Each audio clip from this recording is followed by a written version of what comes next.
Hello नमस्कार दोस्तों, स्वागत है आप सबका हमारे यूट्यूब चैनल में। तो मित्रों, आज के वीडियो में हम बात करने वाले हैं कि सीएम भजनलाल जी और सीतारमण जी का जो बयान है, जो कल प्राण प्रतिष्ठा के ठीक पहले दिया गया था, उसके बारे में जानने वाले हैं। तो किसानों को तोहफा मिलने वाला है और राजस्थान खबर में आप देख रहे हैं कि खाद्य सुरक्षा को बढ़ावा मिलेगा, रोगियों के लिए विशेष प्लान, सारी की सारी सिस्टम से पूरा एकदम विस्तार से आपको बताने वाला हूँ। इसमें मैं नई वित्तीय योजनाओं के बारे में भी चर्चा करने वाले हैं। तो यदि आप चैनल पर नए हो तो चैनल को सब्सक्राइब अवश्य कर लीजिएगा, जिससे कि हर एक जानकारी यहाँ से आपको मिलती रहे। चलिए शुरू करते हैं।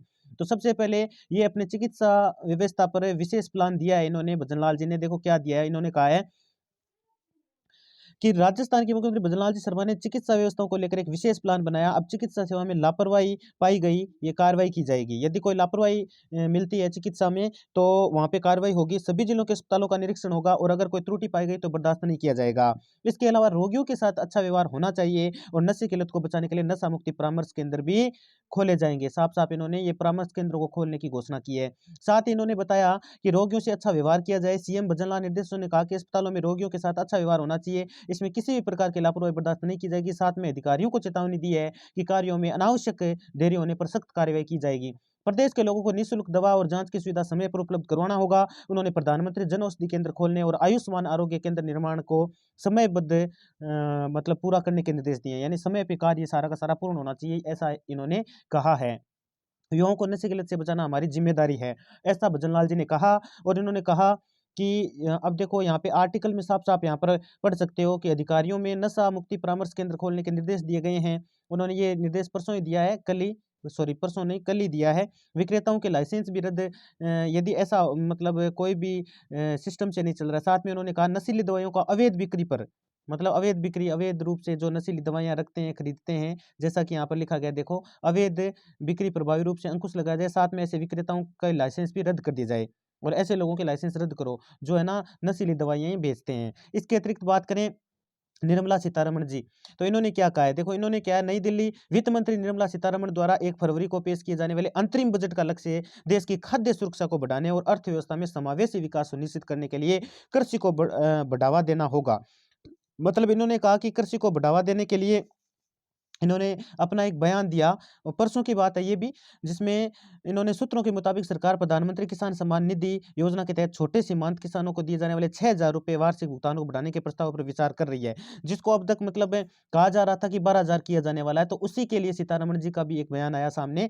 ये योजना एक बड़ी सफलता साबित हुई है, क्योंकि प्रत्यक्ष लाभ अंतरण प्रणाली डीबीटी के तहत अब तक 11 करोड़ किसानों को 2.8 लाख करोड़ रुपए से अधिक का भुगतान किया जा चुका है। पैसा एक साल में 3 किस्तों में सीधे उनके बैंक खातों में जा रहा है।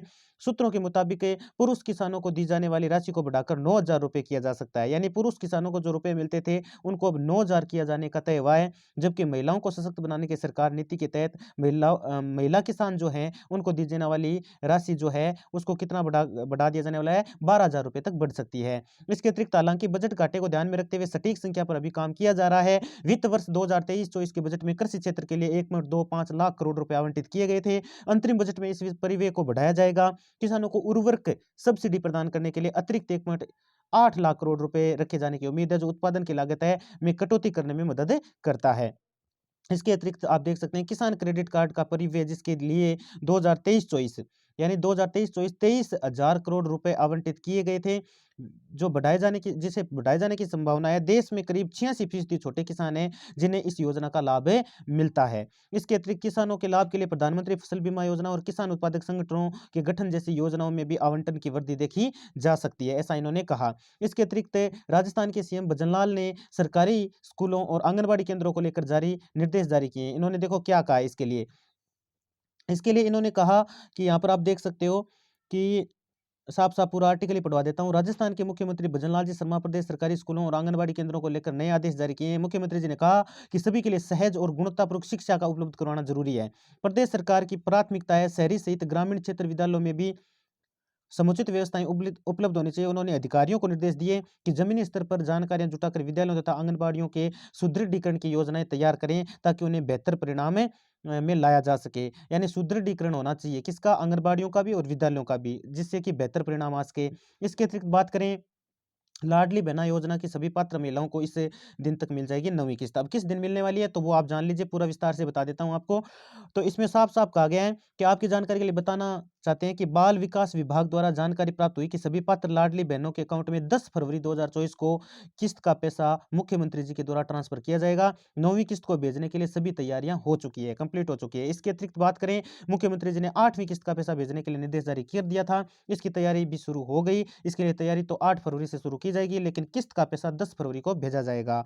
आपको बताना चाहेंगे कि 8 फरवरी सुबह 10 बजे से लेकर शाम 6 बजे तक तैयारी होगी। उसके बाद 10 फरवरी को सभी पात्र महिलाओं को अकाउंट में दोपहर 12 बजे तक ये पूरा पैसा ट्रांसफर कर दिया जाएगा। इसके अतिरिक्त बात करें बिजली को लेकर, तो बिजली बिल में जैसे जो इजाफा किया गया था, अब देखो सबसे पहले तो बात ये हो गई कि 100 यूनिट जो है वो घरेलू बिजली जो फ्री थी वो तो सुचारू रूप से चलेगी। मैंने पिछले वीडियो में आपको अखबार में बाकायदा आपको एक न्यूज़ दिखाई थी, जिसमें 100 यूनिट ये सुचारू रूप से चलने वाली है, बंद नहीं होने वाली है, क्योंकि ये गहलोत सरकार से चलती आ रही है।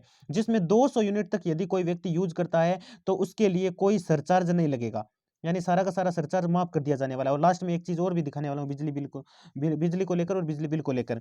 और साथ ही 2000 यूनिट जो किसानों को दिया जाने वाला था, वो सारा का सारा भी आपके दिया जाने वाला है। वो सिस्टम सुचारू रूप से चलता रहेगा, उसमें कोई दिक्कत होने वाली है नहीं। इसके अतिरिक्त बात करें किसान आय की दुगुनी, तो किरोड़ी लाल जी मीणा हैं, उन्होंने साफ साफ कहा कि किसानों की जो आय है वो अभी जनवरी अंत में यानी फरवरी में ही उनकी आय दुगुनी कर दी जाएगी, इस ऐसा आश्वासन दिया है। और साथ ही किसान कर्ज माफी की बात करें तो किसान कर्ज विधेयक को लेकर, जिसमें जैसा कि आप यहाँ पर साफ साफ देख सकते हैं, बताया है उन्होंने बयान के आधार पर कि 2,50,000 तक किसान कर्ज माफी की संभावना बताई जा रही है। और किरोड़ी लाल जी की किसान कर्ज माफी के लिए विधेयक पारित होने पर जरूरी होता है, उन्होंने ऐसा कहा, जिसकी संभावना आने वाले समय में बताई जा रही है। इसके अतिरिक्त बात करें हम, तो फ्री इलेक्ट्रिसिटी राजस्थान में 100 यूनिट तक बिजली फ्री और 200 यूनिट तक सरचार्ज और शुल्क भी माफ किया जाएगा। यानी कि ये जैसा कि मैंने अभी जस्ट थोड़ी देर पहले बताया था आपको कि 200 यूनिट तक यदि यूज कर भी लेता है तो शुल्क भी माफ हो जाएंगे और सरचार्ज भी कुछ भी लगने वाला है नहीं। इसके अतिरिक्त बात करें हम, तो मैं एक और चीज बता देता हूं इसमें आपको, गैस सिलेंडर से लेकर, तो गैस सिलेंडर में आप यदि अभी तक आपने ई केवाईसी नहीं करवाई है तो आप ई केवाईसी करवाई, ई केवाईसी करवा लीजिए, जिससे कि आपकी जो सब्सिडी है 200 प्लस रुपए जो मिलने वाली है आपके खाते में आने वाली है, वो सुचारू रूप से चालू हो जाए, जिससे सब्सिडी आपको मिलने लग जाए। और 450 वाला आपको पता ही है, आपको ये गैस सिलेंडर दिया जाने वाला है। तो जिसके अंतर्गत मैं ये कह रहा हूँ आपको कि आप अपनी सब्सिडी ई केवाईसी नहीं करवा चुके हैं तो ई केवाईसी करवा लें। डॉक्यूमेंट वही होंगे, वो डायरी होनी चाहिए आपके पास, आधार होना चाहिए, बस बाकी फिंगर आपका आपके पास है ही, तो उसके हिसाब से आप ई केवाईसी करवा सकते हैं। या फिर आप ओटीपी के माध्यम से, यानी मोबाइल नंबर जो जुड़े हुए हैं आपके, उनसे भी ई केवाईसी कर सकते हैं मित्रों। ठीक है, धन्यवाद।